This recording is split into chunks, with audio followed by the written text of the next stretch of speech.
Assalamu alaikum dear students. Hopefully you all are doing very good. Class 6, this is your English class. I'm your English teacher. Today we're going to discuss clauses and difference between dependent and independent clause. We will discuss the examples also, okay, and we'll find the characteristics of dependent and independent clause. First of all, we are starting from the definition of clause. What is a clause? A clause is a group of words containing a subject and a verb. An independent clause is a simple sentence. It can stand on its own. How a clause can be made? We need to add a subject and a verb. Very simple example is he runs. He runs. वो दौड़ता है. This sentence has a subject and a verb. She works in a school. It is giving a complete thought. So it means to make a clause, what we need a subject and a verb to convey our thought, to convey a complete idea. What is the difference between dependent and independent clauses? First of all, we are discussing what is a dependent clause. A dependent clause cannot stand on its own.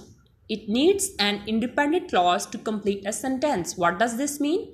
एक dependent clause एक complete idea convey नहीं कर सकती, एक complete thought convey नहीं कर सकती. It needs a independent clause. It needs an independent clause to complete a given idea, okay, to convey a complete thought. Dependent clause often begin with such words: although, since, if, when, and because.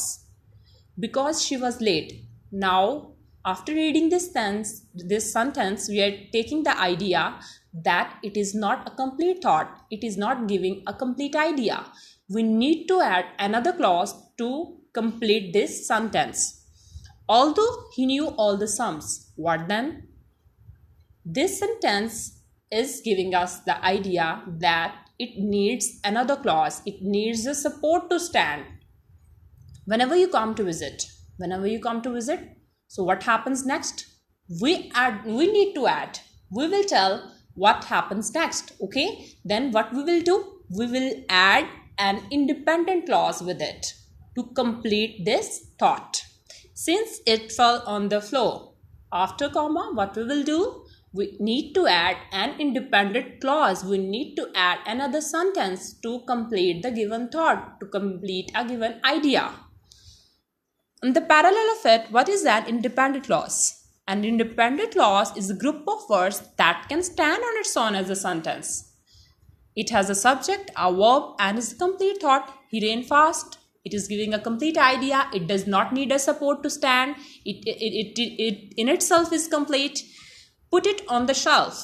इसको shelf पे रख दो. It is giving a complete idea. It is conveying a complete thought. It means it does not need a support to stand. I was late to work. It is giving a complete idea. It means, what is the difference between a dependent and independent clause? A dependent clause cannot stand on its own. It needs a support to stand. It needs another clause to stand. On the other hand, independent clause can stand on its own. It does not need a support. It does not need any other clause, okay? Now let's find out some of the characteristics. There are three characteristics or components that independent clause have. It must have a subject. It gives what is a subject? It gives information on what the sentence is about, an action or predicate. It gives information on what the subject is doing, conveys a complete thought. Independent clause conveys a complete thought. On the other hand, dependent clause have marker words. Because, after, before, since, in order to, although, though, whenever, wherever, whether, while, even, though, even. Conjunction, but, and, or, not yet, etc.